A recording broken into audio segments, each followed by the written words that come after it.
Voltar para casa dos pais é um recomeço ou apenas um passo para trás?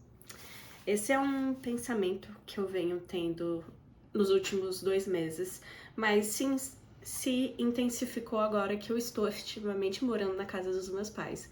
Se você já acompanhava o canal antes, esse cenário não é novo para você, porém é um pouco novo para mim porque eu tô me reconectando com uma parte de mim que eu não lembrava que existia ou pelo menos estava adormecida dentro de mim.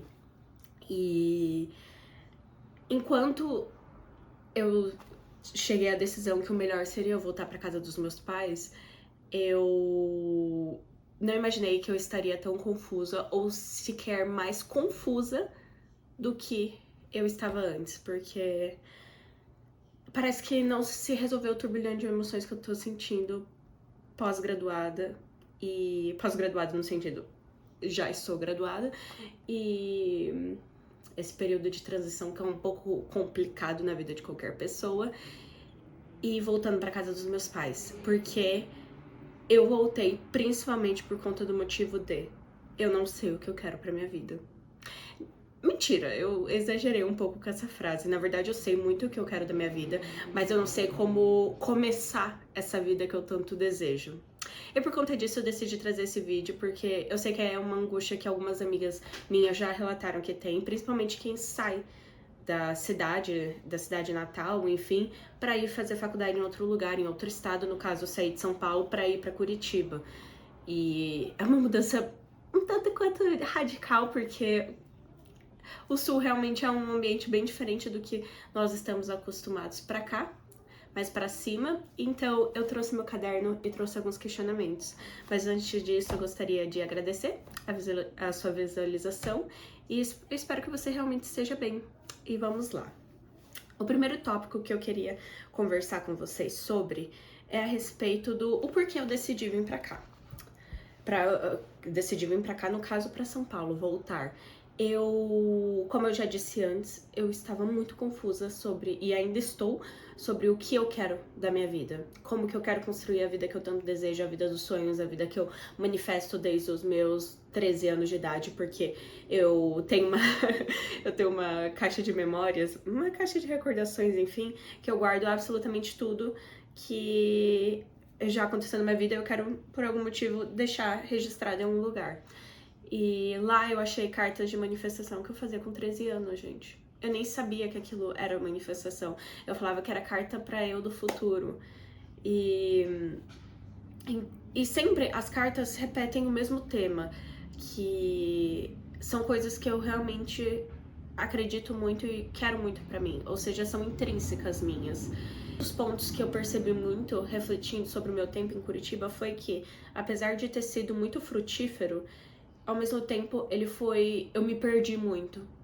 Eu não me reconheço mais. E isso pode ser papo para outro vídeo, porém é muito importante porque o sentimento de voltar para São José é encontrar uma pessoa, São José dos Campos, São Paulo, no caso. Voltar para cá é como encontrar uma pessoa que eu não reconheço mais. Eu vejo a minha estante de livros, vários livros que eu amava, romance, isso e aquilo, e gente, eu não lembro a última vez que eu toquei num livro. E isso é muito triste pra mim, porque leitura é um traço da minha personalidade, é algo que eu tenho muito orgulho de falar, que eu faço, e eu faço muito, pelo menos fazia. E eu acho que perder um pouco da minha personalidade por tentar me adaptar a um ambiente e me adaptar a uma rotina foi muito, muito decisivo para qualquer coisa que eu fiz durante esses 4 anos e meio que eu fiquei lá. Mas outras coisas que também influenciaram eu não ficar em Curitiba foi instabilidade financeira, não saber o que eu quero do futuro, saudade da minha casa, dos meus pais e não me sentir acolhida em Curitiba. Vamos abordar esses assuntos. Primeiro, instabilidade financeira. Gente, no direito, estamos vivendo uma crise que é absurdo. O porquê isso foi tão decisivo pra mim? Ah, Rafa, ganhar menos que o teto da OAB, alguém conseguiria se manter. Concordo. Alguém que tenha algum suporte financeiro dos pais. Por quê? Não sei como que é na casa de vocês, mas aqui na minha casa sempre foi muito claro que, Rafa, a partir do momento que você se forma, beijos, te apoio em tudo que você precisar, porém não espere apoio financeiro, porque agora você é adulta. Bem-vinda ao mundo. E eu particularmente não julgo os meus pais por isso, e eu não me sinto mal por isso, porque apesar deles falarem isso, eu tô vindo de um ponto de privilégio muito grande. E também eu sei que se eu algum dia passar apuros, eles vão me ajudar, entendem? Porém, a gente tem que levar em consideração também que eu tenho 24 anos e não tem pra onde eu ir com o que o mercado tá oferecendo. Eu tive a oportunidade de trabalhar em lugares incríveis e ver que, apesar de trabalhar nesses lugares incríveis, ainda assim eu não conseguiria ficar e me manter numa cidade grande, numa capital, cara, assusta bastante, tá? E faz a gente questionar sobre muita coisa, principalmente, pô, meus pais se sustentam desde os 18 anos. Meu pai, principalmente, desde os 18. Ele já sustentava a casa dele antes disso. Então, o que eu tô fazendo de errado? Ou será que eu tô errada? Ou será que são contextos diferentes? Na verdade, com certeza são contextos diferentes. O meu pai não pôde, no primeiro momento, priorizar a educação dele. Ele teve que priorizar o trabalho. Eu já, no caso, sempre foi prioridade a minha educação. Então, com certeza, tá envolvido com contextos diferentes. Porém, ainda assim, tipo, a comparação pega muito, gente, nesses momentos, muito. E a gente fica vendo o povo na internet com, 20 anos já comprando a casa própria, isso e aquilo. E não tem como você não se questionar o que você tá fazendo de errado. E talvez isso seja um pouco pessimista da minha parte, pensar que eu tô errada. E que não existe outro motivo pelo qual a gente tá vivendo vidas diferentes. Ou a única razão é porque eu tô errada. Enfim, isso é uma coisa que eu preciso resolver. A instabilidade financeira também tá muito relacionada com o que você considera ser estável. Se para você morar numa kitnet muito pequenininha no subúrbio da cidade ou algo do tipo é ter uma estabilidade financeira, top, siga sua vida, seja feliz. Não tem nada de errado com isso, mas para mim eu teria que abrir mão de muitas coisas que são importantes para eu simplesmente estar morando num lugar. E é um lugar, como eu disse anteriormente, que não me acolheu muito bem. Curitiba é uma cidade maravilhosa. Ela tem tudo pra fazer, tem muito lazer, tem muita diversão, tem tudo, basicamente. Ela tem transporte público que funciona, apesar dos seus pesares, ele anda muito perigoso, mas funciona e tudo mais. As pessoas, eu demorei muito tempo pra poder me acostumar com o jeito curitibano. E todas as amizades que eu fiz, basicamente, são pessoas que não são de Curitiba ou foram criadas por famílias que não são curitibanas. Então, eu fiz muitas amizades que me aqueceram e me manteram em Curitiba, porque se não fosse elas eu já teria voltado. Só que ao mesmo tempo foram amizades que eu não posso depender só delas, eu não posso ter uma dependência emocional. Isso seria injusto com eles e comigo. Mesma coisa de dependência emocional com o namorado e tudo mais. Então, tem esse fator também que pesou bastante pra mim. Assim como a saudade de São José e dos meus pais. Eu amo morar em São José, gente. Essa é a verdade. Todo mundo fala mal dessa cidade.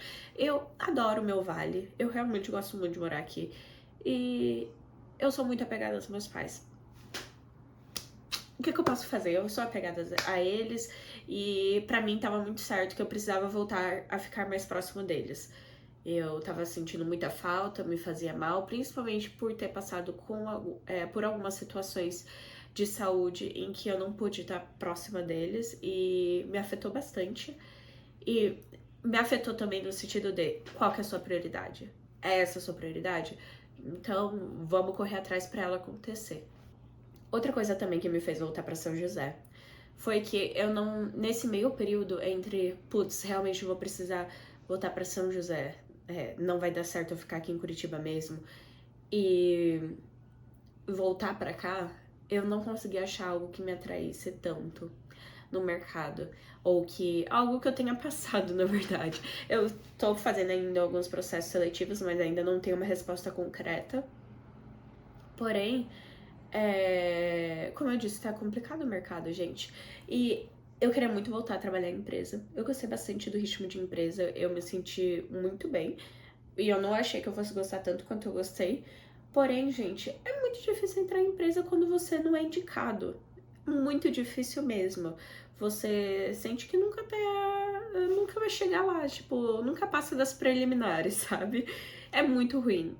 E se vocês tiverem dicas, aliás, eu aceito, porque tá complicado. Tá bem complicado pra conseguir coisa. Tudo é pelo Gulp. Eu odeio. Gente, anotem, eu odeio o Gulp. A plataforma é horrível, odeio.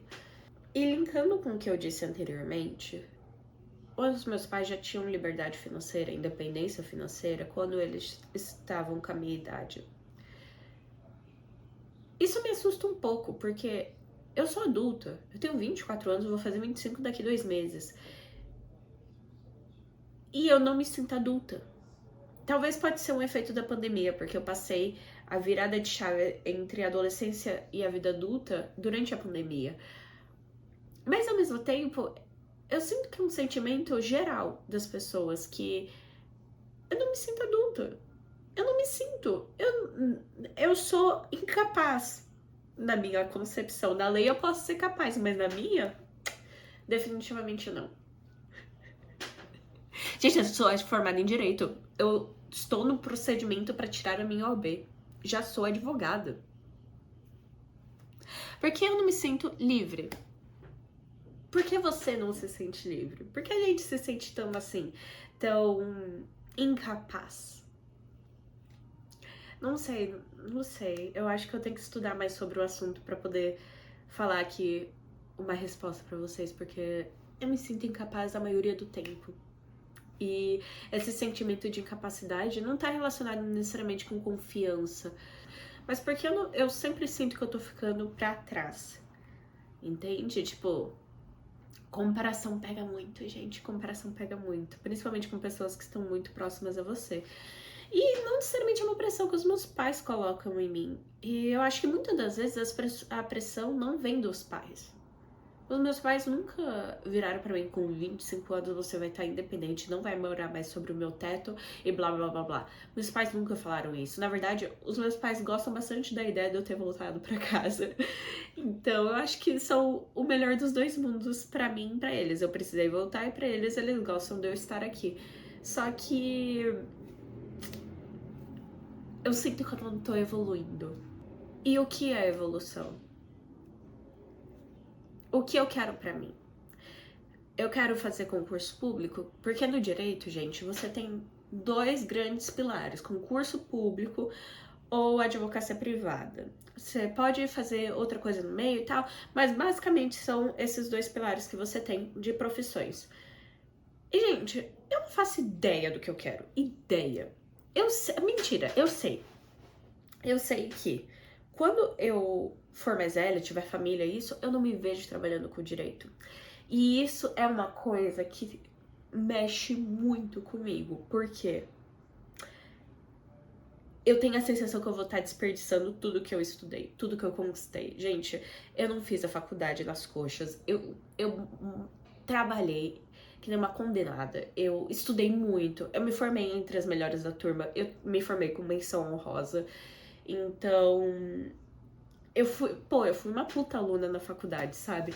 E pensar que, talvez não quero direito, talvez isso não é o que eu quero pra mim, assusta um pouco. E quando a gente entra nesses questionamentos sobre, nossa, será que eu tô desperdiçando o meu tempo e a minha dedicação pra algo que no futuro talvez eu nem use, traz uma insatisfação pessoal muito grande e uma frustração de certa forma também. Então, temos esse quesito também, que como que eu quero o meu futuro? Eu me imagino como. O que é essencial pra mim e o que pode deixar passar. E são questionamentos que eu acho que é comum nessa fase da vida, principalmente pós-graduação, Porém, são questionamentos que eu achei que eu ia estar certa com essa idade. Se você perguntasse pra Rafaela de 18 anos, ela tinha certeza de tudo. A Rafaela atualmente não tem certeza de absolutamente nada. É complicado, gente. E o resumo principal desse vídeo que eu trago pra vocês é que eu não sei. Eu não sei se é um recomeço ou se eu estou simplesmente dando um passo pra trás, porque a verdade é que eu estou com medo. Não sei, e talvez você também esteja com esse medo, e talvez você esteja passando exatamente pela mesma situação, em que você tá no limbo, não sabe se vai ficar na cidade que você foi estudar, ou se você vai voltar pra casa dos seus pais, ou se você vai pra uma cidade grande, ou vai pra uma cidade melhor, mas tem mais estabilidade, você não sabe o que você quer fazer. E talvez isso esteja muito ligado com medo. Mais uma vez me disseram uma coisa que é muito verdade, que é: às vezes o medo tá ligado com cuidado. E você ter cuidado nas decisões, a maioria das vezes é o correto a ser feito naquele momento. Então, eu ter cuidado e ter pensado muito, gente, foi coisa de 8 meses de eu estar pensando em voltar para São José. Não foi uma decisão desesperada tomada no momento. Então,